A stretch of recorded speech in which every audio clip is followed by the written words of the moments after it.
All right, what's up, everybody? How's it going? Happy Thursday. Although we're going to fast forward because today we're going to the future. Like, this is probably the oldest joke for any interviewee from Australia or New Zealand is the fact that we're going to interview someone from the future. And today I have on Richard Young.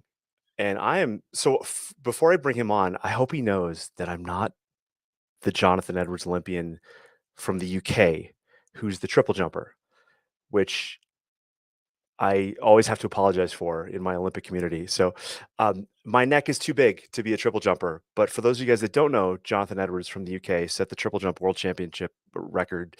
He's probably one of the greatest ever. I think he still holds the record. Ridiculous. But little old me at 5'7.25" at 172 pounds who can't jump, unfortunately did luge. So, but without further ado, I want to bring on Richard all the way from New Zealand, and we're going to click him on right now. Richard, you're smiling. There you are. You're ready. Hello, sir. Hello. Hey, good to see you. Good to see you, Jonathan. And I apologize for all the back and forth. I should have warned you that the link was going to come like minutes before we go on. Yeah. Like any last minute timed Olympian, I like to do things quickly and at the last minute. As I'm sure you're fully aware. So this is going to go out to a few thousand people, which is cool. And I think what we should first start with is like, who are you? What do you do? You've got 9 Olympic Games under your belt as of the TED Talk I saw of you last. But tell me about like where you're from, how you ended up in New Zealand, and let's start with your introduction there. Yeah, sure. Thanks for the invite, Jonathan. And yeah, good to meet you. We've been connected on LinkedIn for a bit, so I've been following your stuff and your athlete breakthrough blueprint, etc. And so you can tell my accent's like yours. So I grew up in Toronto, even though we live in Dunedin, New Zealand. So and I can tell you tomorrow's pretty good. Oh well, yep. Nothing solved. Coronavirus still going on, but yeah, we're getting there. We're getting there. So first, I hope everybody who's listening is safe and as healthy as possible. It's a crazy world right now, and we've had our share of lockdowns down here, but we've also got the advantage of being completely isolated at the end of the earth on an island. So with a prime minister and no provinces or states, so what she says happens, and it was a lockdown and hard and fast and etc. But when you're in lockdown and then you come out, you sure realize what's important. And so that's some of the work I do now, is helping sports choose what to put back, because so much has been cleared from the plate, calendars, etc. So that's the work I do. I work with sport leaders and national coaches, mentoring workshops, etc. It's strategic work as well as personal, professional development work, and it's fantastic. Like, it's all over the world, and you meet fascinating people in sport from all over, and I'm not leaving Dunedin. So I used to fly a lot in my old job, and now I don't. 5 minutes and I'm here. So right. But yeah, for a background, Jonathan? So please. Grew up in Toronto. I lived in Montreal, went to uni in Montreal and then Calgary. And then roomed. My roommate, an old high school friend, was Duff Gibson, who you might know. So skeleton athlete. Yeah, and so a good friend of mine from high school, and then we were roommates together in Calgary before he medaled, and and he told me, so at Seoul, I was in Seoul, and we were on the wrestling team in Toronto, and he came up behind me and wrestled me to the ground, and I was completely surprised. I never expected to see him, and I said, "What are you doing here?" And he said, he's younger than me, and he said, "Oh, Youth Olympics," and he said, "I'm coming back, and I'm going to win." And that's what he told me, and that was '88. And he just kept going with his mission. He's got to write a book, because he did rowing, he did bobsleigh, he did long track, short track, speed skating, and then skeleton, and then World Cup, World Championship, Olympics, and retired. And I thought, there's a guy who's got to write a book. Hey, He does have to write a book, and he's I believe now he's doing youth sport clinics. Like he's teaching kids about sports and getting kids involved in lots of various stuff. That's really cool. That's a fun little story. So you went to U of yeah, C then? went to U of C. Yeah, yeah. So my PhD and postdoc were there at U of C, and Very cool. but I did a couple other things. I've been tracking sport. I didn't expect to go the PhD route. It just happened to fit with sport. And then towards the end, I could get my athletes into the lab for free, but I Right. had to be a grad student. So I thought, okay, grad student it is, postdoc it is. And I didn't finish the postdoc. I ended up to head off in coaching, and but the Olympics for me have been the main deal since I was a kid. So since watching the Winter Olympics way back in the 70s, my dad and I built a two-turn bobsleigh track in the backyard in Toronto. And so I jumped on the fence with the sled with the little runners, and we built the plywood. It was snowing like crazy, and down I went, and I finished in hands in the air, and I thought this could be it. And I just watched the festival and the opening ceremony, and all the countries and everybody in their traditional gear, and everybody in the same place. And there was something, even as a kid, I thought, I want to go here. I want to be like that. And so I hunted around for sports and did judo and soccer, gymnastics. Got to the point in judo when choking was allowed. I couldn't choke anybody, but everyone managed to choke me. So I was constantly passing out and just getting fed up with the whole sport. So I wanted to do more that was endurance. And we went to England. I met my uncle, and he had a fancy bike, and we went for a ride, and we got talking, and he said, I was a pro. I said, oh, were you? He said, yeah, 3 Tour de France. I said, you're kidding. And he's not a blood uncle, but I thought, hey, I wonder if something's here. Like the sport connection was starting to happen. So I got into cycling, got back to Canada, and I was committed to cycling. And so I was still a high school kid, but I was so committed that I walked to school for months in my bike shoes, which had the cleat on the front. So you walk like a duck. I had my half height gloves, and back then you had the funny hat with the little brim up, but you don't see that No anymore. helmet. No helmet, no. But I walked to school like that, and then sat in the class. I just wanted people to know I was a cyclist. Interesting. Anyways, it kept rolling, and then I got into the national team. But then I had expectation, and I felt the problem was getting more complicated. There was more to do. There were more people, more experts. The coach wasn't so slick at separating what was of use and what wasn't. And it just kept getting harder and harder, more to do. And the watch was on. I felt, I got to get to the Olympics. How am I going to do this? Well, I got to figure out what's working. And so I made it, but never felt like I had a system that was working for me. I felt lucky that I'd actually gotten there and got fast. I wasn't full-time, decided to narrow my system down, go full-time. I moved to Los Angeles. I won the Pan Am Games, and I thought, okay, I'm starting to get a system here. I'm starting to grow some speed. I realized that was actually my cap, so I wasn't getting any faster. So after trials for Barcelona, I decided to go into coaching. Some of the athletes actually asked me to coach. It wasn't really my intent, but I thought, okay, I'm going to head this way. And now I had different expectation, different requirement, but a different sense of this experiment. And I'm responsible for other people now. And I'm not totally clear I'm going to get this right. And all coaches kind of connect. The ones I've talked to connect with this. I'm not quite 100% certain I'm going to get this right. And you only know when you know. So when you've interviewed the athlete, all the pieces look like they're put together, but really we make a decision every step of the way. You said that in your TED talk, and I have that down on my notes to cover that idea that as athletes, like I think as athletes, we put other athletes on pedestals that are massive. You know, they're so high up, and we think they've got it all figured out. And you said in your TED talk this, and I'm jumping ahead here a little bit. So, but this concept, like elite athletes deal with struggles that are inherently just human. They're not anything special. And I think the older I get, the more almost disappointed I am with athletes who I used to respect or assume that if they have one aspect of their life, like being an Olympian, taken care of, that every other aspect of their life must be taken care of. And I want to cover that in a little bit later. I don't want to cut you off, but I'm just happy you said that.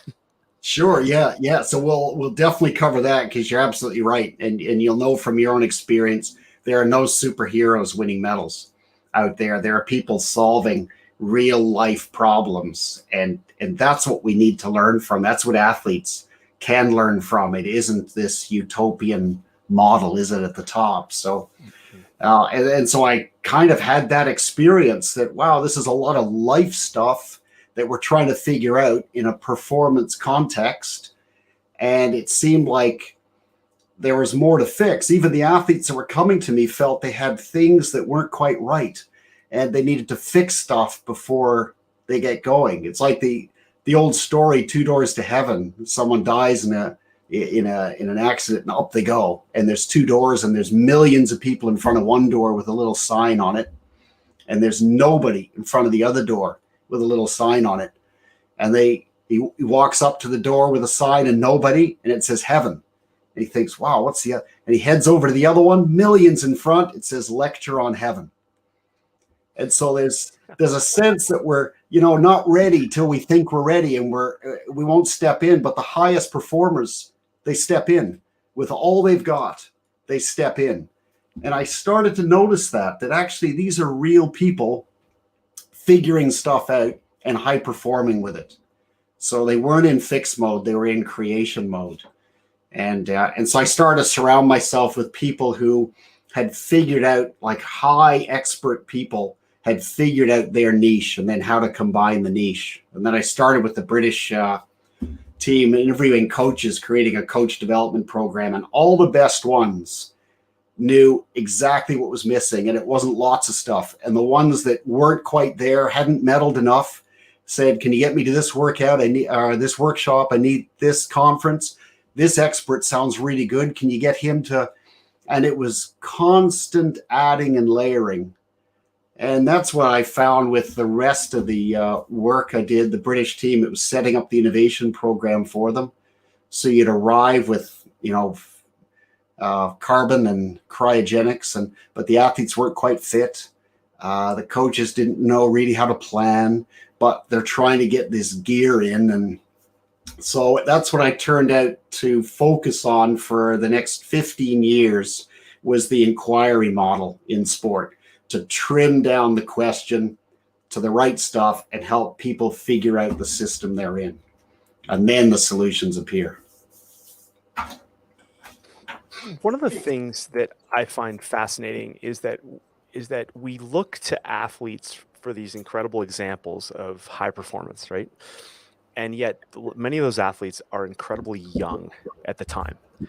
And what I find fascinating is that when we are immersed in that Olympic pursuit, is that people say that, hey, you go to the Olympics, you chase that dream, you figure that out, like you get that solved, and you'll be able to solve anything else in your life. Yet so many athletes fall completely flat of that once sport is done. And so I like the concept you shared, and you sent me a couple links that I have here up, but like your webinar and the 5,000 hour setup. Can we, because you now work, like a lot of us, we work with people outside of sport, trying to teach them the things that we supposedly learned from sport. But I think as athletes, we didn't really know what the hell we were doing when we were an athlete. Like we were still pursuing, we were adding, like you said, like I like how, a lot of athletes think they got to fix stuff, and coaches too. Like I need more, I need this thing, I need this tool, or this, like you said, like a cryogenic chamber, or this oxygen tank, or like whatever, where instead of looking at like you're broken, looking at like you're creating something new. And there's like 12 topics there to unpack, so I apologize, it's a horrible question, but the idea is, I guess, when we look at athletes, should we stop looking at athletes and look at the process that they're under to be able to apply that to anything else? Yeah, I think you're onto the core part of what an athlete can carry with them for the rest of their life is the system that they've created. And I call it their whole color palette. Like whatever they've got, they need to be authentic because performance isn't medals, it's communication. And you can tell if someone's not aware of something, hiding something, camouflaging, they're pumped up with all the affirmation, but they're not really full of the proof yet. And that's what happens when you're just starting. You just don't have the proof. That's the way it is. You just haven't won enough. So to play the I'm missing something is the wrong card. It's just you haven't won enough yet. Just keep going on the system, keep putting in the work. It will happen if it's going to happen because you're focused, like you said, Jonathan, on the process, not the type of person you are where you need to fix it. And then when people get to the end, they realize actually everything that I brought to this game counts. And I was on a bike team, and there was one fella who had OCD, and the coach, instead of getting wound up with the kind of spectrum this young fellow was on, he realized he was really obsessed with logistics, and so he gave him all our packing slips and everything to do with packing before an event, and he gave this fella that responsibility, and it completely changed his approach to being on the team. He now had a job. And so just a simple example where the coach could have said, oh, we need to fix that. It's destructive to the team. And the creation ones, the high performers, are always looking at what's the possibility in here. And, high performance is kind of abnormal. Like, I mean, that it's an abnormal way to train and commit, and you have to be pretty focused. So you need to know what you leave that scenario with. Otherwise, you think every job, everything needs to be like this, and it doesn't. It's just high performance happens to be like this. But what I bring is a whole color palette. I've got leadership. I can produce. I can fail in public. I can plan. I can arrive on time, fit. Like, though, who wouldn't hire somebody like that? And a lot of athletes leave without that awareness of what they bring. I remember being an athlete and being told this idea that, hey, people within sports said, hey, when you're in sport, like, you just go to the Olympics, even if you don't make the Olympics, but if you do, like, every door will open to you. And that's not necessarily true. Mm. Um, I do think people are generally like enamored with Olympians. They're just like, wow, you accomplished this thing at such a young age, or maybe even not such a young age. And I want to talk about one of the athletes that you talked about in your TED Talk, Mahe Drysdale. Okay, which is funny because I actually knew the story you shared of him, and I've got that in my notes to cover. Before I heard you say it, I was so excited to hear you say it.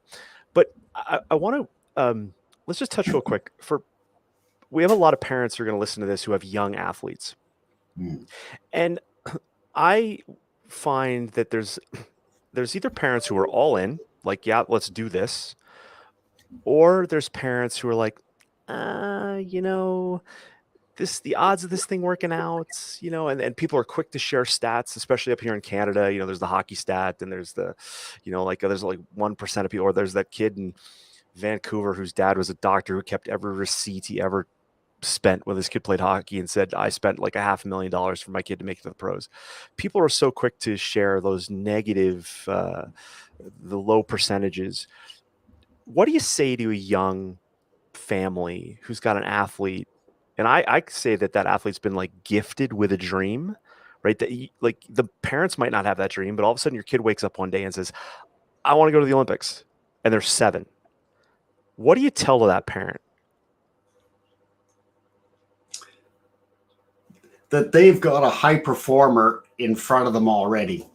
And from interviews of athletes, so just the analogy is in the data when interviewing young performers, like that example there with a parent with a super hockey kid. So when we interviewed new athletes, they sounded exactly the same as the repeat medal winners. So it was very simple. They knew what to do. They knew they loved it. They knew what their goal was, and they knew who helped them. And then there's the middle, which it's full. I call it the busy middle. It's the land of opportunity, but that's where everything becomes very complicated, and it's more about fix. And so for the parents, it's to be aware of what impact you have on bringing that young kid into the middle, into the experiment, because the more they're kept fresh, simple, just perform, just train, just enjoy it, and pay attention to how you're growing as a person, how your kid is growing as a person. Not all about getting to the end and the performance, but right now, what's my kid learning from hockey or soccer? Or how are they growing? And how can I deliberately keep this simple for them? And that means reduction. It's like we're not taught how to reduce. We're taught how to add. We're not taught how to reduce. And you see it play out in young kids who've got talent. Everybody rallies around them. Suddenly there's a whole lot more for them to do. High performance isn't like that. It needs to be really structured, kept very simple to kind of unleash the performance in the kid, not squish them down. So parents have a big role to play in that. You mentioned in your cycling experience that idea of more, like it was just more volume, right? And I wrote about this in my book. I think a mistake a lot of families make with their young athletes is that more is the plan, right? More, there's always, and if your athlete is talented, there's always an opportunity for them to go compete, whether it's and I'm curious to see the difference between what you experience down in New Zealand now, being a Canadian in New Zealand, versus like what we deal with here now in North America. But it just seems like there's constantly things for people to do. And I'm constantly telling families, like, you have to be strong enough to say no. But the flip side of that though is, I saw this in a soccer forum today.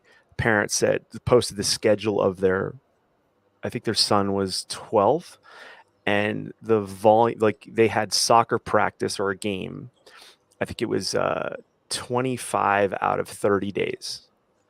And the parent was like, trying to get a feel for like what people thought about this. And I call that middle class athlete thinking, because I said, if you ask a soccer player in South America who's been playing soccer since he was 3 outside every day till it's dark out, and he would look at that schedule and say, like, that's not enough. But in North America, people go like, oh my God, is this too much? Or is it too little? Like, what is it?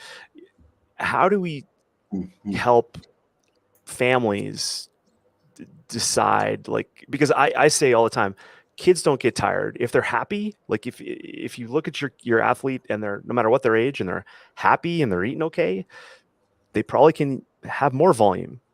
But parents get exhausted, right? Because they're driving and they're paying for stuff, and they're so it's so I think sometimes parents forget the idea that what their future high performing athlete needs is more than what they can provide, but it muddies the waters. What do you think of that? Yeah, I'm fully with you, Jonathan, here or in Canada. So here, rugby's the main deal. So everything's rugby. My sons and I are off to the Highlanders. That's the pro team, the local team, and so that's like NHL rivalry here. And every kid, most of the kids want to be rugby players. So it means the country has the base set, because everybody wants, just like NHL or NFL or wherever you go, or football in England, the base is kind of set by what kids think can happen for them. And often it's carried further into what the parents think can happen for them. And then it's more than a sport deal. This is a long-term career aspiration, maybe. Maybe this is going to, this could be it. And there's the problem when the wrong questions get solved, really. Not the brightest decisions are made. They're well-intended, but when you think of the long game, my kid's in this, they're only 10 or something. They may be in for another 10 years. What's sustainable? And what are we really doing to the kid when we move them into high performance? Because how many really do perform. So we got to think of the big picture. And the ones who do perform and have stable, happy, content, satisfying lives had balance. So you look at all the research, they haven't specialized too early. That can often be a trigger for, people going one way or the other, over the edge even. So there's something unnatural, which was what I was referring to about high performance. Too early, too much, too driven. Whereas on the spectrum, the young kid has it very simple. They've got the picture, and it's actually a high performance picture, what they've got. Plus they've got talent because they're moving well. So it's keeping that high performance, simple picture and just moving them through the process. So they're getting better, but they're not inundated with every possible option, and they're not told to fix themselves.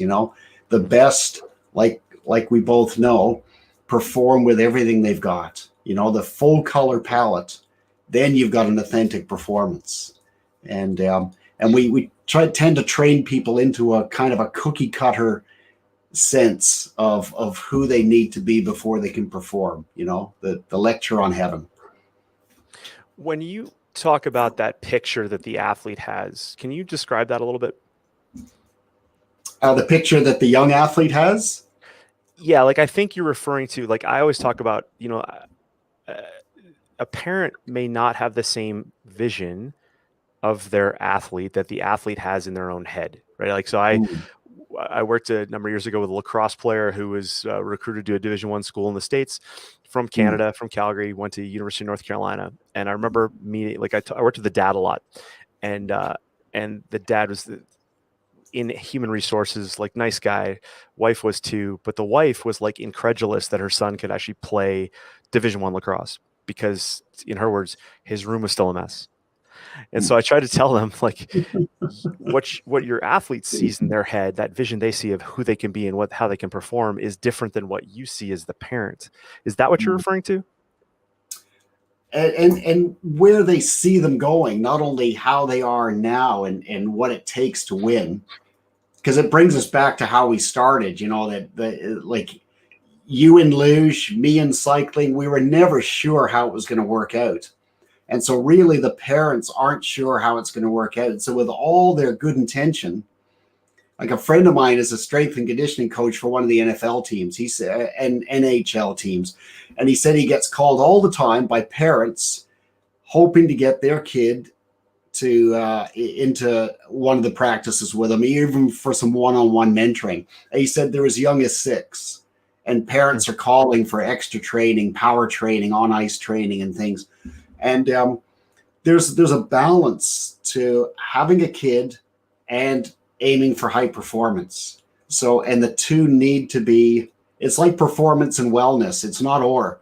It's a kid and high performance. How do you do the two? And that's when we've got the long game perspective on us. And the ones that get corralled, it's danger zone when you see all the drive on young kids. That's where the coach is critical, to help shape the parents, because they're not sure a lot of the time. So having a good coach that says, hey, just hold off a sec. Like, we're in great position here. Like, look where this young girl's going, and the kind of skill we're going to work on this, and then she'll move up. But we keep this very straightforward, and she's also going to be a kid at the same time. And then we're going to have a balanced athlete at the end. And they are going to be a high performer to the best of their ability, but we're not going too hard too early. Mm-hmm. And I'm so glad you brought up the rugby analogy. Before I ask this one question, I want to touch on concussions. And I would love to hear your position on how you feel about concussions, especially in a sport like rugby, which, to give people comparison, like statistically, I think, rugby, or at least what's told here in North America, is it has like a 4 times higher concussion rate than NFL football. Right. So as a dad with a son, as an athlete, how do you manage that? Yeah. So that's a very good question, because, we're rugby fans, so we'll follow the All Blacks. The neighbors are like obsessed with the All Blacks, so they even built like a grandstand in their little living room there, so we can sit in tears and watch the. So everything, and there's a whole lot to learn about the All Blacks, the stewardship of the jersey, the person in there, the sevens, the Yep. so I've got work that I do in rugby, and then being a fan, but then there's that challenge. So just like we're saying in parents and young kids, there's all the good stuff, and then there's this glaring elephant in the room, the kind of obsessive parent pushing the. And concussion is a challenge in rugby for sure, and there's some really like sad stories. You hear them in NFL as well, and a lot of the big bangs don't make the TV. There's you see The Rock, and they're all head first, and they've got very good strategy and techniques on how they do it, but it has to be happening. It's like unprotected head heading against an unprotected head. Um, our kids don't play rugby. You're just And fans then. Yeah, we're fans, so they don't play. We're all into athletics, so everyone's a runner, and Gotcha. so and and so my youngest boy had a heart operation at birth, and so he had his operation here, and it was quite a significant heart op with his aorta and pulmonary artery and a hole, and so all these three were fixed. And so when everything is in good, and he's doing great, but there is recommendations, and the only sport he can't play is rugby. So And as a anybody parent, with you're a like, heart thank operation, God. yeah. So and he got keen because his friends were in, and we said, Leo, sorry mate, you can't play rugby. So the medical fraternity knows about the dangers. There's a whole lot of extra safety components that are being put into rugby, and a lot that I don't know of. This isn't my expertise. I'm just from the outside commenting that it's a challenge, and the country knows it's a challenge. How about outside of rugby? Like, and I'm sorry, I didn't catch what you had said earlier, so I didn't realize he wasn't playing. But the idea is that with what we know about the brain, and this doesn't apply just to rugby, this applies to a lot of sports, right? Like, how do we manage this?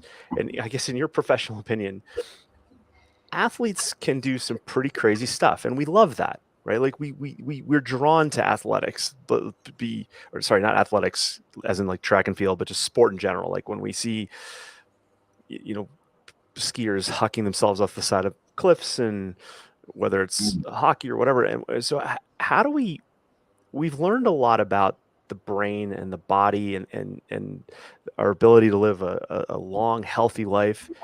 Mm. How do we kind of bring together this idea of passion and pursuit and health? Where do you sit in there? Yeah, that's a brilliant question because I'm in the middle. I'm in the and. So I think high performance and health are vital. You look at the stories around the world of what's been happening in sports, the kind of abuse, the dumb decisions that have been happening, and whole systems are unaware of them. There has to be a health component, like a wellness component.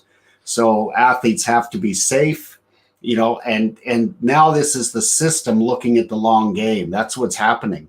Is it look like a short game, like we were talking about parents? The whole system is lifting to the long game. Concussion, everybody knew that's a risk, but now it's, well, hang on, these guys have a long life, and girls, they're all have a long life ahead of them. What are we really doing here?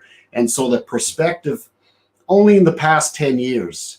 And then, other global issues like race and Me Too, all of that says sport isn't isolated. There's a lot of challenge. And we need to look at a big picture. So it is health and sport, and they can mean very different things.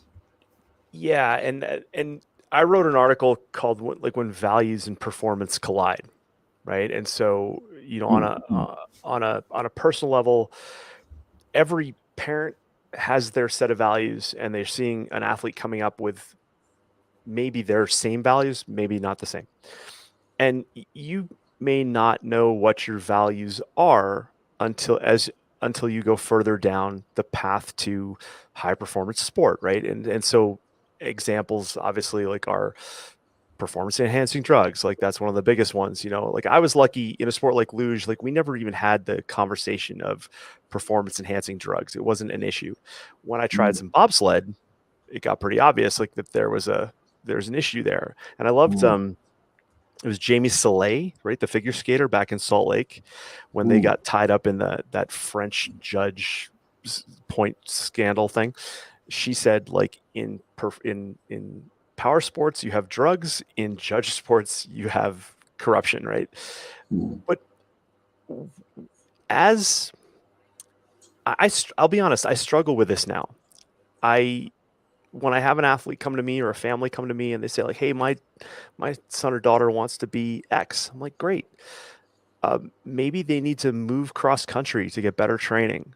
Well, that's a value decision, right? Maybe at a young age, like your kid's a phenomenal soccer player and they haven't taught heading yet. And then you're concerned about mm. concussions, and then now all of a sudden there's heading involved. Now you have a concussion risk. Any advice for the family who's dealing with those things? Like you have a young athlete who's your offspring, you love them, you want to see them do good things, but they could have a life that's a mess. Like I think the older I get and I watch my own kids, I struggle with this more and more. So I'd love to get your take on that. Yeah, yeah. So as a parent as well, we've had all these kinds of conversations because there's two parts. Is either you put them into a high risk sport like concussion, or like I work with snow sports here, and so a couple of young kids just won the world championship, and they're doing this as teenagers, so they are experts at 12 years old. But you look Right. at the rate of injury in acrobatic sports; it's just part of the it's part of the deal. So so parents, it is a family decision when they start to move up the ranks. Okay, not only is there giant cost, that's proven, but there's different risks, and so there are inherent sport risks like that, and then you do need to know your values. Do we accept the risk that is built into this sport? And then, do we accept the risk associated with the commitment to high performance? Do we accept that as well? And then, how do we balance the two? And I think your point's absolutely right. If you don't know your values and you're not having values conversations in sport, decisions go all over the show. And it needs to be like the first set point for a team, say for a family. Okay, why are we doing this? What's the point here? And really deep, why are we doing this? Not what do we hope for? Why are we doing this? And I think that was the gist of your question too. In international sports, um, I did a YouTube video and I kind of ventured into a pretty tough topic, um, which is really kind of out of my out of my realm. It was about a coach a U.S. gymnastics coach. I have no involvement with this woman. I don't know who she is, but Mm, I just shared this concept of like i- this coach was like banned for 8 years for abuse and things along those lines.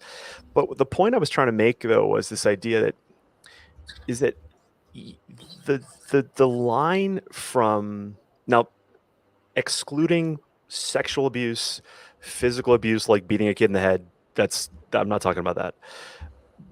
But inherently a coach's push to help an athlete go beyond what they are comfortable with is can be taken as abusive, right? Like just it can be taken as like mentally abusive to an athlete.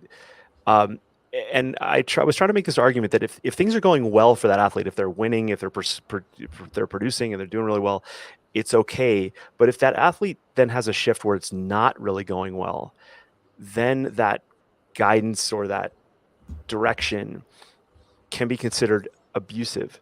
One of the things though that I was just trying to figure out is that as we get more aware of this, of these kind of these boundaries, let's put it that way, and they're really individual for everybody. And I think it kind of goes back to that values versus performance discussion. But globally, in international sports, we can have a North American country that now has um, like more oversight, more awareness.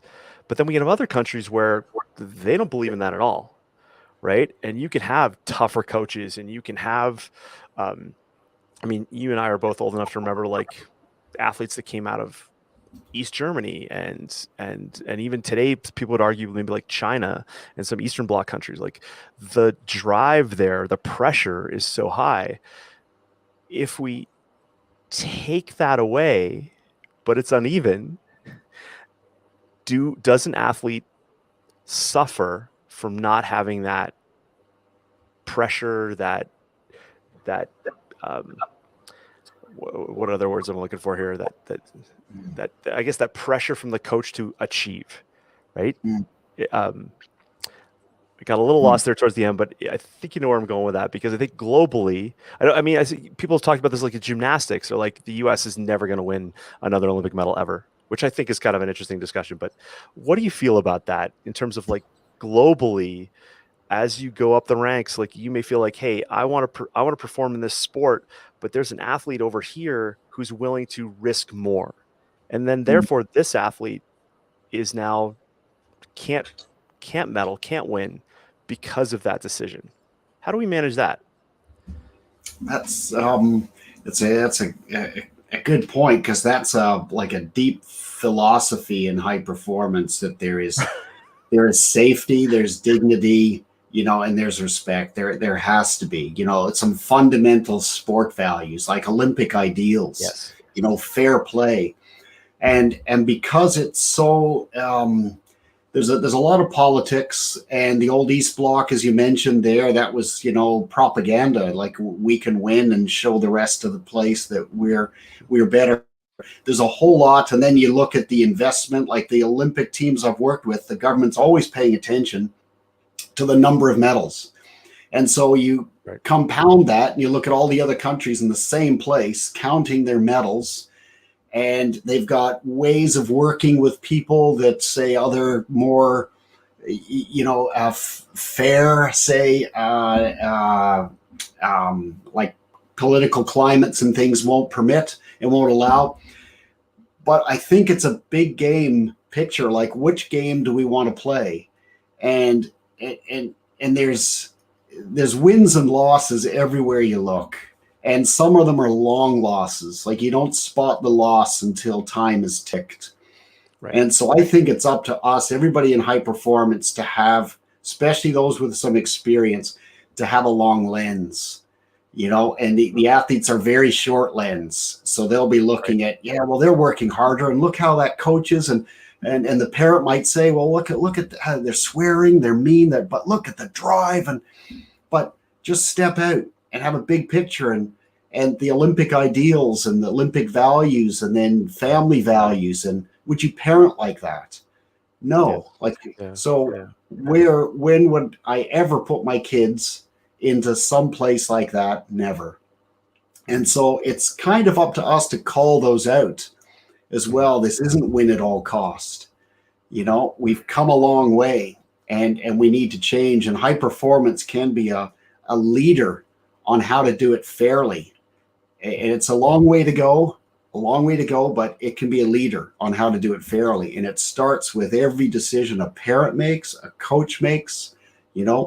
How do we want this to be perceived on the long game? Mhm. And that's inherently, um, uh, it's the eh, stepping back for your values in the short term. And I've heard you say this, like, as elite athletes, you might have a 4-year window to make an Olympics and you're done, right? You may, depending on how your age and your sport and the way you're progressing, you may have one shot at that goal. And you may get to this point where you decide like, well, I'm, I'll do this, but I won't do that. And that may cost you that Olympic team, right? And so you're making that decision personally as you mentioned, like in that idea of like fairness and ideals for the long term, like legitimately, but you might get hosed in the short term, right? You may sit back and go as an athlete and be home watching the Olympics on TV going like, I'm not there because I stood up for my values. And I'm hoping that my values are what are the values are in the future. I think any athlete that gets stuck with uh, or gets beaten by an athlete because of doping and that athlete never gets caught, that's that sort of decision, right? The athlete decides the time I'm not going to do that, but they may get hosed by an athlete in a country where that's common, right? And I've had that happen, not personally, but to a couple athletes who I know really close. I mean, you know, too, but you just go like, dang, and you hope that 12 years from now that the doping control gets them caught. And I think that's what's hard about the Olympics now. I don't know how you feel about this, Richard, but you know, it seems like now it's like in the news, oh, the Olympic medalist from 8 years ago just got banned from doping. You're like, oh, and now it's an Olympic medal shuffle, and it's like, wait a second, what happened? It just gets confusing, and I think it's not an easy decision. I think I tell my parents that I say you just have to make your best decisions at the time with what you know, right? And then you've got to feel good about that at the time, and just move from there. Um, it's not an easy um, it's not an easy decision at the time by far. So No, no, and um, you're right. Values, you know, someone told me values keep you safe. So if you have no values, you're like a ship wandering around the harbor. But with values, because a lot is coming towards you in sports, like you have to evaluate, like those kinds of decisions. Things may appear. You know, everyone's looking for competitive advantage. So you have to have some anchor, and the more we can help promote the anchor for an athlete and a coach, the better. Because then all this stuff starts to become very simple. Well, that's off because that doesn't fit. And then they can start to focus on performance in the longer game. So because you look at like cycling and Tour de France, and you know after Lance Armstrong, they looked on who to give the gold, the Tour de France medal, and on some of the races they couldn't find anybody who hadn't tested positive yet because they'd all so like there's an indictment on a system that's a a whole culture. system, a culture, and there's not just a couple people making decisions. And so that's the dark part of sport, but it's the dark part. You see it in business, you know, you read about it all the time, corners cut, and it comes down to values. What do we value about what we're doing? And I'm finished a book, and it's with the editor, and it's coming out, and part of it there's a high performance dashboard, and it's called the High Performers Playbook. So it's built from all these years of working in sport and looking at what repeat medalists and their coaches and the support staff and the systems that created performance of development. So there's a 9-part dashboard, and it starts at values. So values for the system, values for the organization. It's a core, because you look even at the levels of perspective from Daniel Kim and Peter Senge at MIT and Argyris. Values drive thinking, which drive systems, which drive patterns, which drive behavior, and that's proven. And so we're often in the events and patterns. You know, okay, my girl's a hockey player, or we're going to make it 5 times a week. There's the pattern. We need more power training. We need better coaching. We need plyometrics. We need all the gear. And now we're starting to create a system. And then our thinking starts to shift into, okay, what's possible? And if we see what's possible and we're driven by that more than our values, then we can create systems and patterns that build on our thinking. And if we step up one more level, like we're doing in this conversation, stepping out, we look at it in a bigger picture. You know, we see the whole painting from way back here, and we can see the risk of starting down too far on the ladder. You may win, but the losses will come later. One of the things that that I tell people is that as soon as you decide, like, let's use the Olympics as an example, just because that's the world that you and I are both in. But the idea of when an athlete decides to go to the Olympics or they want to go, uh, that takes a certain type of thinking, right? It is like I don't always like the term win at all costs, Mm. but there's a cost to winning, right? Like there's a cost to winning. Uh, and what I kind of go with is like as soon as you just have that goal in the future, like I want to be an Olympian, I understand what the costs are, and you just decide that okay, this is what I'm going to do. It makes everything really easy. Whereas if you are kind of wishy-washy about it, like I'll believe it when I see it sort of thing, then it's like you're a ship without a rudder.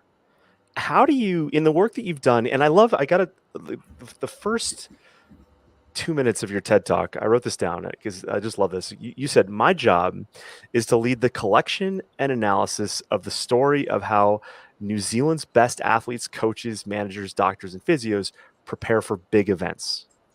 Mm. And I loved that line because I wanted everybody to realize like a there's a straight it's I shouldn't say this. It's not a straight line, but there's a straight line. There's like a cost to be paid. If you just decide that I'm going to pay that, everything else along the way is an easier decision. Whereas otherwise, it's just really fluffy and I want to get from you today some guidance for people to go like, all right, listen, when they make that decision, or should they make it sooner than what a lot of people think because they think like, oh, I'll just wait. We'll see how it goes. We'll wait this spring and we'll see how it goes. What's the best approach there for an athlete to be successful? The best proven approach is action. So to be a performer, you've got to act, two doors to heaven. You got to step in and do it.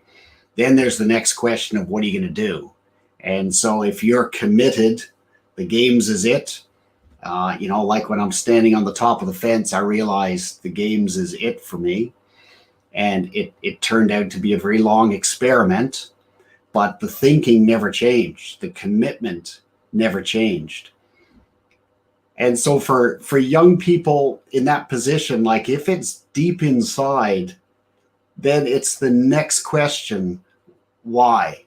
So on like Carol Dweck's work, growth mindset, fixed mindset, um, some of us are in something to prove and some of us are in something to improve. And the highest performers are there to improve. So the ones in the long game are not so much about proving something as improving. And Mhm. so it's asking The that long next. game. Sorry, Richard. I want to nail that down because that I think is really important. When you take that long approach, then everything else falls into place behind it. Am I right there? Your perspective aligns everything behind it. That's right. That's right. Okay. So like the TED the past work on so I, what I was doing was making activity and thinking visible to athletes, coaches, scientists, and doctors because we are all in it. You can't see the system you're in because you're in it, right? The fish can't Right. see the sea. So you're deep inside. So that's why the best athletes, no one is uncoached. You have to have a coach because you need someone to play back how you're going, what's happening, and what to do next. There is no top athlete uncoached. And so here we are so say there's new athletes determining what they're going to do, then figuring out the system they're in is priority one. That's really where the power is figuring out your system. And so that's asking questions about yourself, and the system is people and things. So it's your whole kind of ecosystem on how you're going to prepare to perform. And so the question starts with, why am I in this game? And it's like a heart to heart with yourself. What are you doing? And when I started, I thought I had something to prove, that I had to prove that I was capable in some sort of sport. Then as the experiment evolved for me, it was an improvement. I'm looking for, okay, what's really going to improve me? I haven't figured out what works for me. I'm looking at everyone else's best practice. I'm checking out what the Russians are doing. I'm checking what the Americans are doing. You bobsledders have brilliant sprint stuff. Maybe I need to start doing. And I was just adding, but I completely forgotten. I forgot the reason why I was in the long game, and it was to improve. Do you think most young athletes are incapable of thinking about the long game at young ages? I don't think our brains as kids are built that way. Mortality doesn't make sense to us. Age doesn't make sense to us. Long games don't make sense. And Mm-hmm. so you can see athletes put into compromising positions of choices they make when they know deep down this doesn't feel right. But the And that could game they're be from on a practice, or it could be a team choice. It could be a seasonal choice. It could be a year choice. Like, right? It can happen in increments like that. That's right. That's right. Where we're going with the flow to win. We're going with the flow Mm-hmm. to win, but really I'm along for the ride. What ride do I really want to be on here? Mm-hmm. And so that's where the coach, the parent, having the conversation, how's it going for you? What are you learning? What are you finding? Are you still in love with it? What are you working Mm-hmm. on? And getting a sense for where the young athlete is on the path, because they won't always see, especially as they get narrower and narrower in high performance. And we know what it's like. Winning counts. You have to be winning. That's the point. It's a performance game. You have to be winning. And there's healthy winning and there's unhealthy winning. I think that's what it comes down to. So which side of the spectrum are you on? Mm-hmm. I like how you said that. Like, I mean, I I tell athletes who are in like Olympic based sports, like there's some Olympic based sports like bobsled or luge or figure skating where there's no collegiate option, right? So if you're in a sport like that has an Olympic track, the goal is set for you, right? The goal is an Olympic medal. Like that's the highest thing you can do is an Olympic gold medal, right? So that's the goal. In some other sports, though, you could opt out of the Olympic track and go collegiately. Like gymnastics is one where there's a big push in the United States now. Like there's especially a lot of female athletes are going like Olympic gymnastics, forget it, but I'll go to college and have a great time, right? But the idea to me is that when an athlete can, uh, when you're part of a program, that program needs to win, or else if the program doesn't win, they don't get money. Like we know this on the national level, they don't get money, they don't get funding. I said on meetings before Vancouver about own the podium up in Canada, and how crazy that was. But a lot of people don't understand that because they get into a program, they're like, oh, we don't like the coach, we don't like this, whatever. But in reality, how do you manage an athlete who is kind of caught between like, all right, I'm in a program and this doesn't feel right, but I don't have any other choices because maybe it's a junior national program or it's a senior national program. How do you manage that?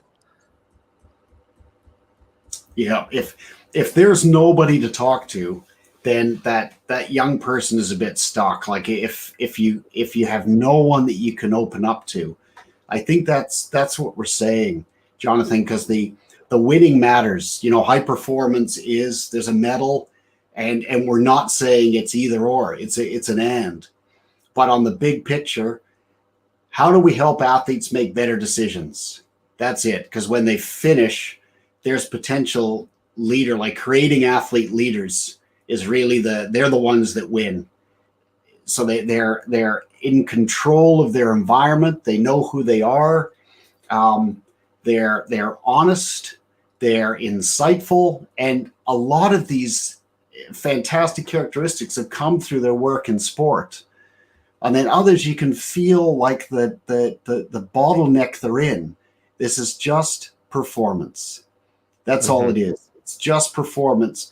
The deep human part, which is what you need when it's time to perform, because that's communication, and that's part of the game. Like Federer said, when I'm in flow, I belong. Like he just Hmm. feels this sense, and he's completely himself. And there was a follow-up interview with him, and he said, "I know exactly who I am, and that's who I am." Meaning that's who you see, and that took years. And high performance has this fantastic opportunity when young people step into this. This is going to be learning. You're not going to know what's going to hit you here. It's going to be learning. I in the last I'd say 2.5 years, I've really shifted to this idea that when a family comes to me with an athlete, I'm like, listen, this isn't about the sport right now. Like this is really the first big challenge that your athlete is trying to unpack. And what I find fascinating is that a lot of families, even very successful families, let's say successful dad or successful mom or both or whatever, but they look at their kid and they forget this that the deal here is that this is like the first big challenge your offspring is trying to overcome. And if you look at it like that, then there's no wasted time in sport. But if you look at it only like I'm in this to perform and then you fail at performing, it's a massive waste of time. And it's like all those lessons that people talk about that you get from sport are completely forgotten. Hmm. Would you agree with that? I totally agree with that. So there's an example of the big picture. Here's a personal development opportunity. This isn't win at all cost. They're two ends of the spectrum. And we can sometimes unintentionally become a win at all cost type of supporter, say to an athlete or a coach or leader. And it's that awareness, the awareness of us and the system we're in, and us. And is it gelling? Is it gelling? And if not, who am I talking to about this? Because if there's nobody, the dead end can get narrower and narrower and go on for a long time. Do you think that high performance coaches,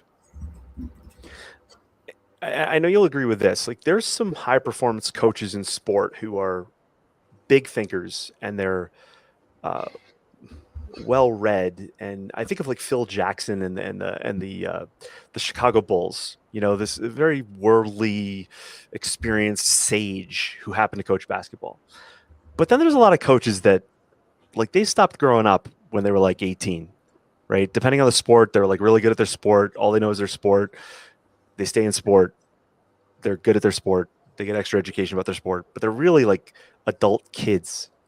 Right? Hmm. Would you agree? Like for the athlete, depending on the sport, depending on that coaching influence, they can also get stuck developmentally. How can Hmm. you expand on that a little bit? Because I know you've had experience with coaches like that. Like I think certain sports lend itself. Like New Zealand just won the America's Cup, right? Congratulations. Hmm. I look at sports like the America's Cup. I look at like Formula One, and I look at these like massive amounts of money, billionaires competing in sport with athletes, right?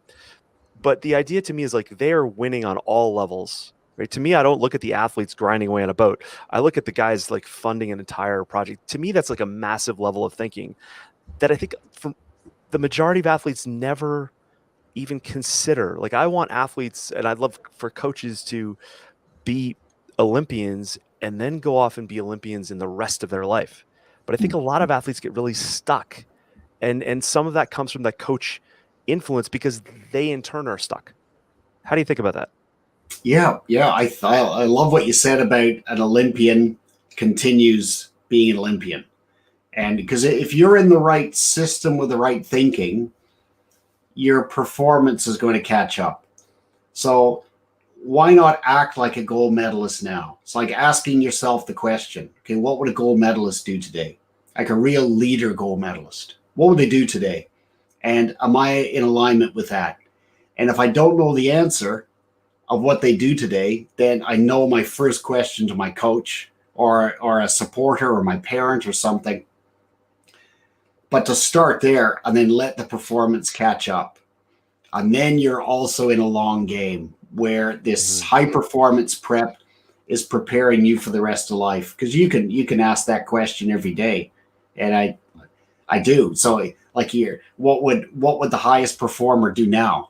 So where energy is put into the right place, time is put into the right place, relationships are just, they're high performing, not holding back, and the system starts to become interconnected for you. And you start to look at all aspects that are high performance, and that's what adds up to a real gold medal. Like it's won years before and months before, as you know, and it's from a system. Systems win medals. So the performer can act like a medalist before it's happened and create the system, and the performance will catch up. I wanted to talk to you about athletes transitioning out of sport, because some athletes obviously stay in sport, they become coaches, and some, like, there's a spectrum there, right? There's some athletes that get stuck in sport, they fall back in sport because the world scares them. It's probably the same as people who just get like a ridiculous amount of college degrees and never get a job, like, or a career. But then you have other coaches where it's like they've come up in the sport, it's an art to them and it's their Picasso, right?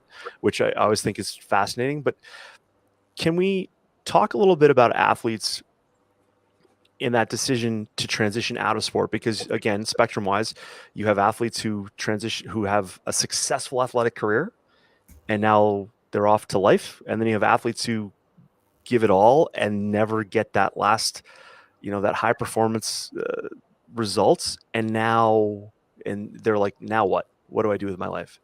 Mm-hmm. How do we because I think a lot of families fear that for their athlete, like, we're going to spend all this time, we're going to spend all this time and energy invested. And then I know personally, I'll speak personally from experience here. Like, after sport was done for me, I was in this weird space, and it really took me like 10 years to figure it out.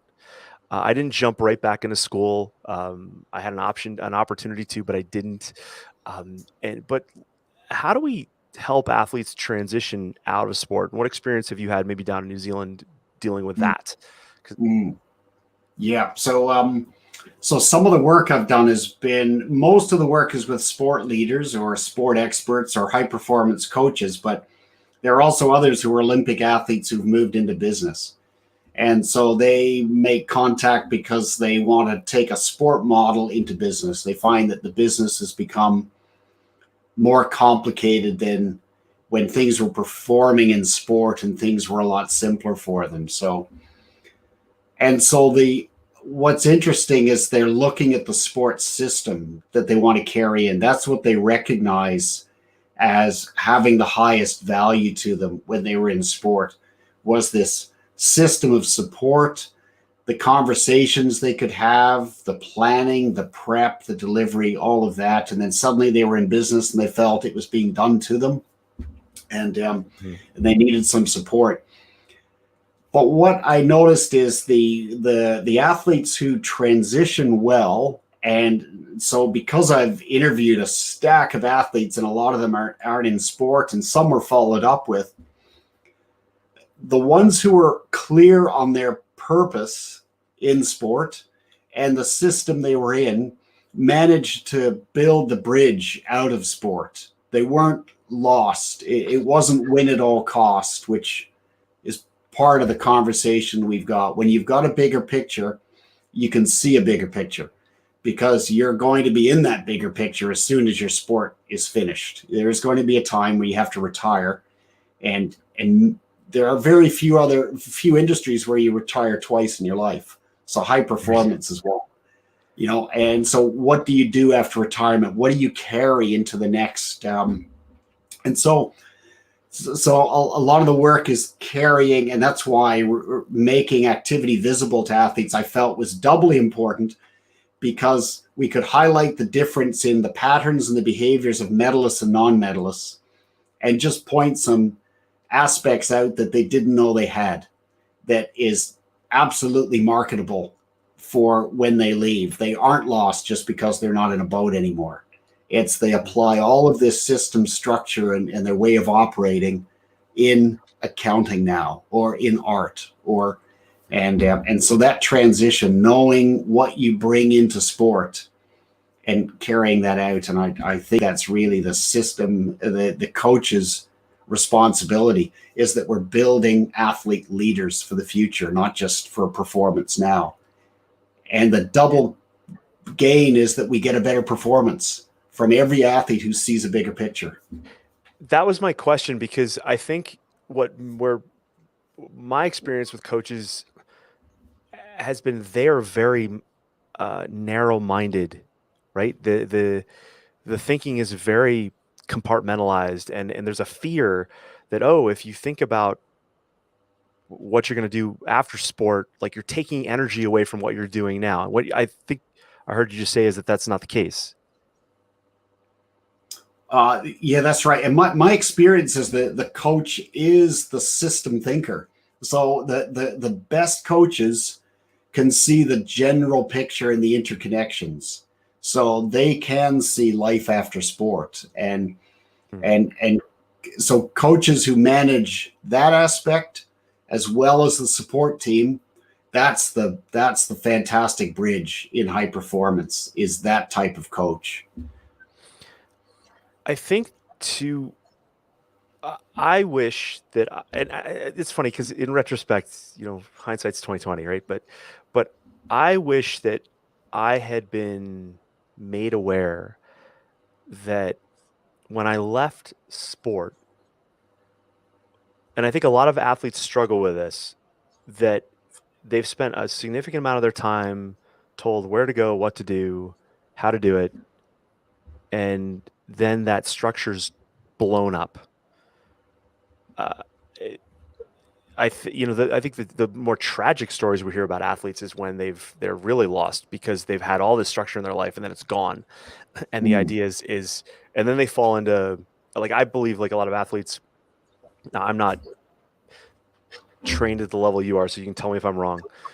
But the neurochemical cocktail that our brain gives us every day when we're competing, for athletes who layer on top of that any sort of, like, alcohol abuse or drug abuse, like, to make it even higher, or have trouble scaling it, when that structure's gone, when that outlet's gone, they are trying to replicate that. The brain is looking for that again, and they get lost because they're not getting it back in class. They're not getting it, with a new job or whatever, right away.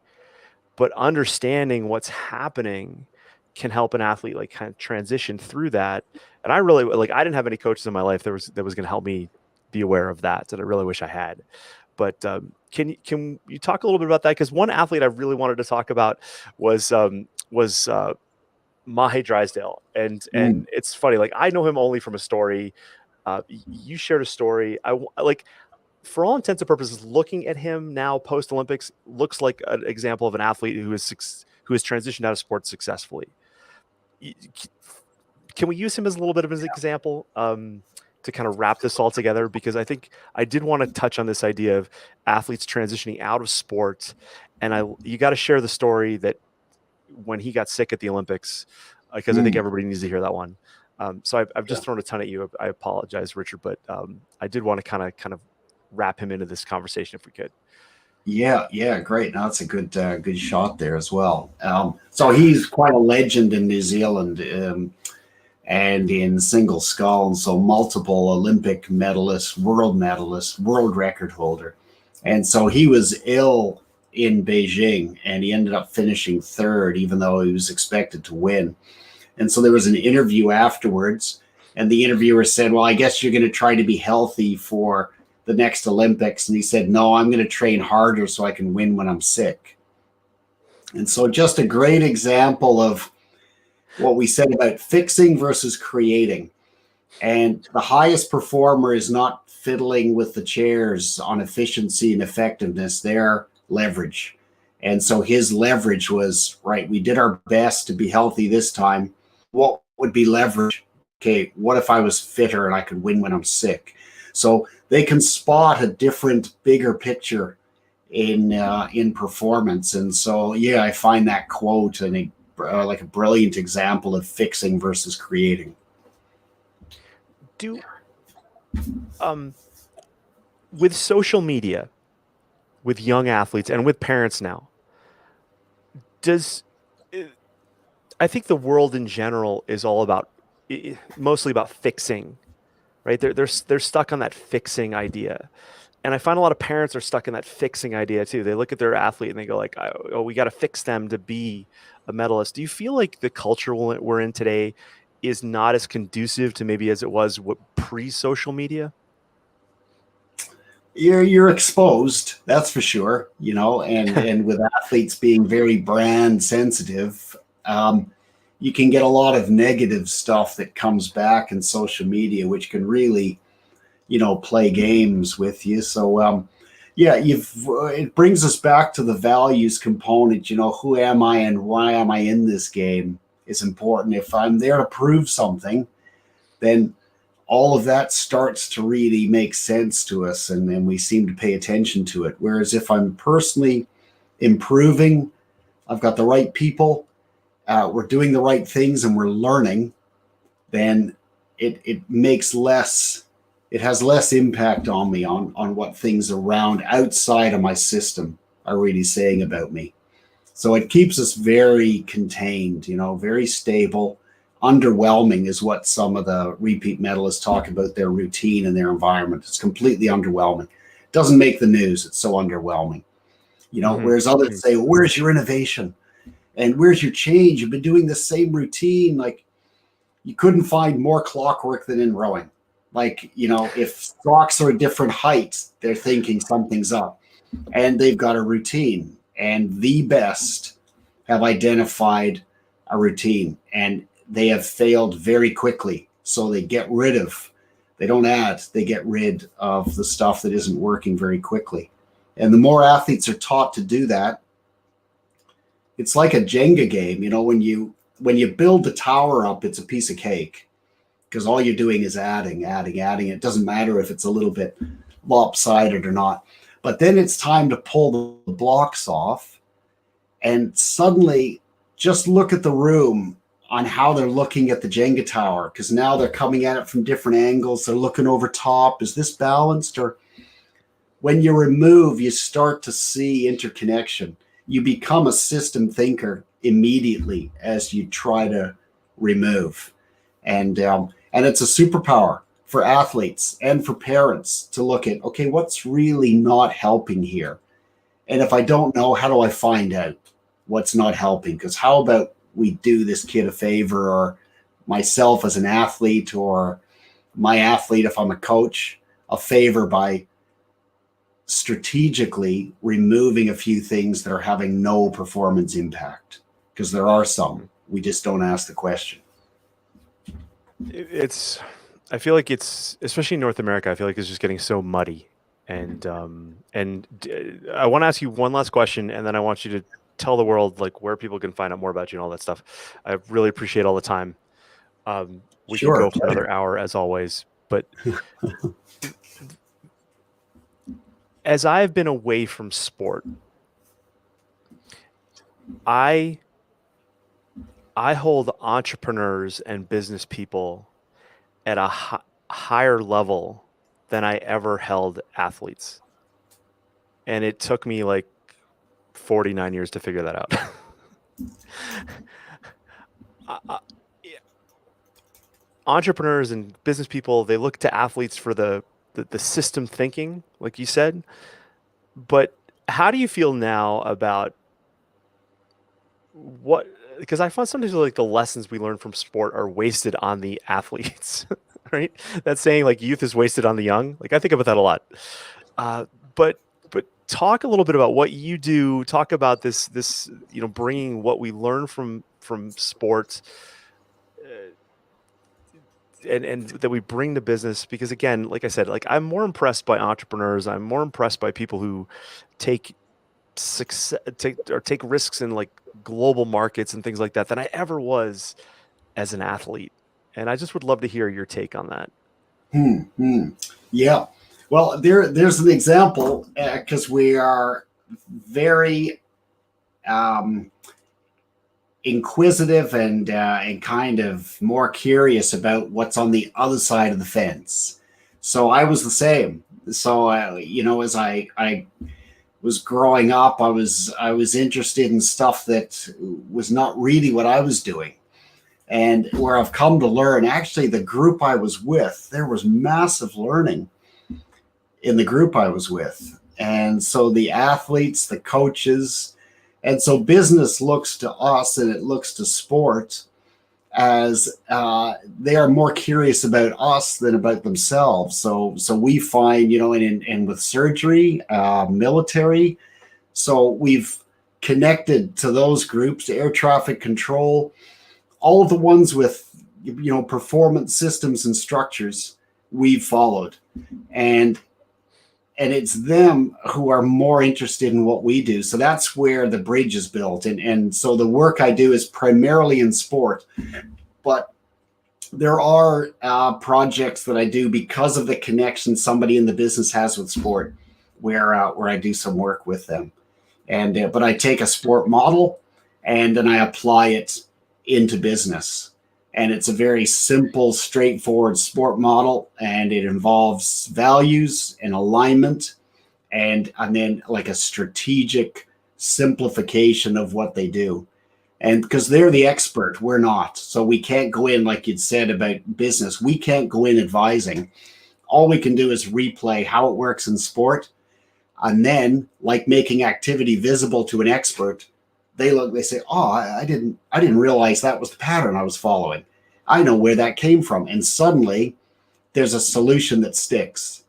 Because solutions outside, they don't stick. Solutions inside, they stick. And we have so much to offer in sport into business because there is so much business doesn't have to deal with. Like, you have to, for instance, you have to arrive on time. You can't be late. We know the rules. You know the start line.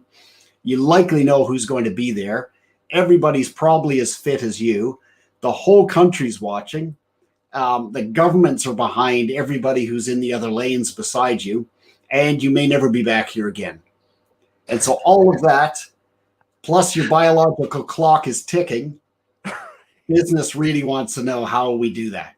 How do you prepare? And like I said, when I was a kid on the fence, that's what I was struck by at first. How did they arrive that fit on exactly that time? And that's been our conversation today. Yeah. It's not easy. Like, is it? It's not easy. It's it's exciting, but I look back on my sport experience, having kind of been an alternate to one Olympics and made another, and then splitting with my teammates, and then deciding like, oh, am I gonna? I was addicted, really addicted to sport. And I think a lot of athletes are we that word is used negatively a lot, but it's really to be obsessed about what it is you do is something that we should be able to take with us the rest of our life. Like, we want to be obsessed about the thing that we're pursuing now, and uh, I think the general public fears like obsession. We talk about it in negative terms a lot, and uh, now I embrace it, and but there was a period of my life where I was just confused by it.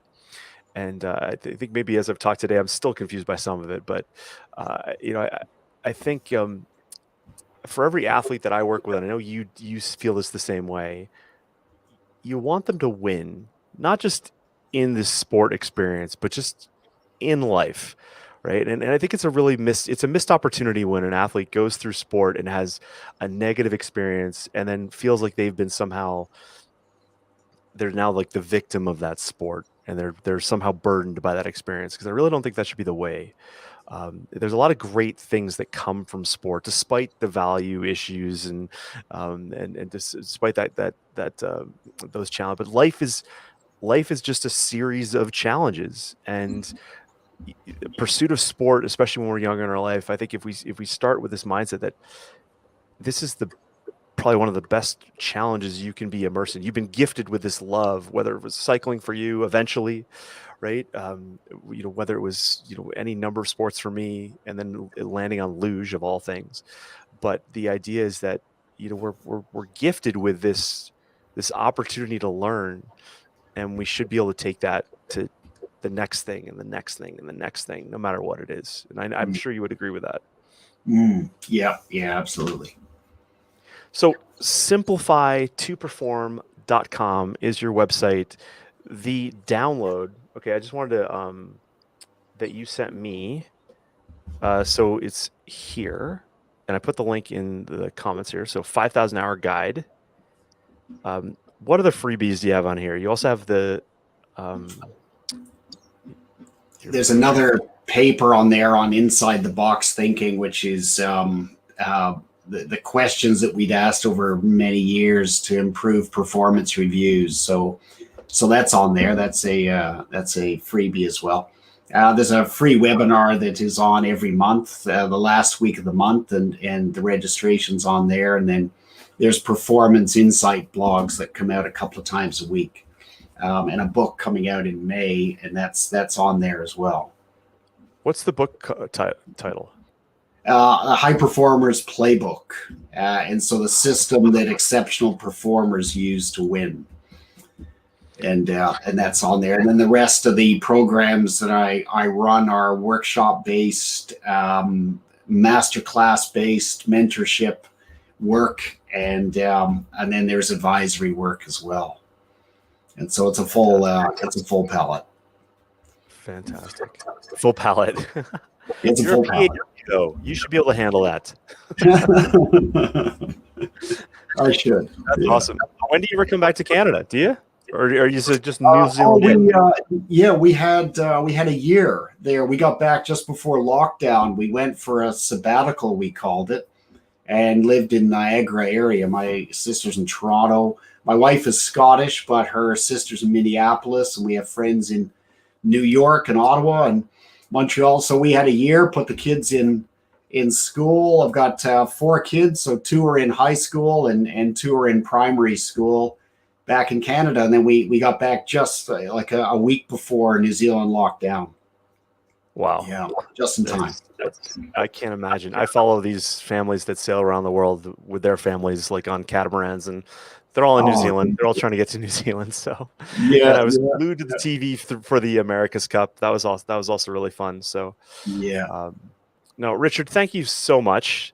I love that we can just connect now in this day and age with people in the future around the world. I appreciate you taking the time for me and our audience. This is going to go out to a fair bit of people, which is great. And but it's just nice to connect with people who are way more educated than I am in this stuff. But you've had some great experiences, and I know we shared some stuff today that I'm sure we went in some directions you weren't totally expecting. I apologize, but I knew where you want to go. That's okay. Well, it's complicated. This sport thing is complicated. There's no easy answers. People like to think there's easy answers, but it's I think hopefully what people learn early about sport is that they need to be what I call mentally flexible, right? I think people, as the world is very mentally rigid, and I think sport allows you to be mentally flexible. And I think that's a message. I know that's a message that I want to share with my families and athletes all the time, and one that I have to remind myself daily. Yeah. Oh, I think to perform at demands, you have to be mentally flexible. So, and it's an ecosystem, like you said, and we probably talked about a few of the interesting components and and a few of the challenging components as well in the ecosystem. So it's Richard, been good to meet. I'm going to sign off here. I want to just thank everybody who's hearing this, whether you're hearing it on iTunes or Apple Podcasts or on the YouTube replay or on my website or Facebook pages or whatever, to reach out to Richard.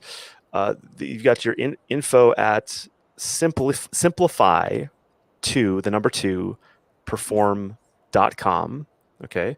And the website is simplify2perform.com. And looking for, get on his newsletter, get ready for the book. You should always be reading. Is this a book that athletes can read, or is this more of an adult book? No, it's for everybody, no matter what path they're on. Some will recognize components they've already been through, so it'll kind of reinforce some of those growth system components they were in. Others are high performers looking to step into exceptional. And so it's a system book. It's a component book with a dashboard. Based on a ridiculous amount of research from not just New Zealand, but before your time in New Zealand, but using just a tremendous amount of data from I just love, and this is so New Zealand history. When I heard you say like that you've got thousands, like no other country does this, right? That idea of the story passed down, and you're and from not just the athletes but the coaches with them and the support staff around them. I can't believe other countries don't do that. Well, we won't be alone, but there's a lot of competitive advantage in it. So there will be other countries doing exactly that, not speaking about it. So it's really behavioral evidence capture is what it is. And so my work has continued in that, but with different people, different sports, and around the world. It's still making activity and thinking visible. And we just can't have, I love that, making activity and thinking visible. Love that. That's fantastic. Richard, thanks so much. I'm going to sign off here. Please hang tight for a second while we just get through here. But Sure everybody, thing, thanks for Jonathan. watching. Thanks for listening. Reach out to Richard if you got any questions for me. As always, Coach Edwards at athletespecific.com. And we'll talk to you soon.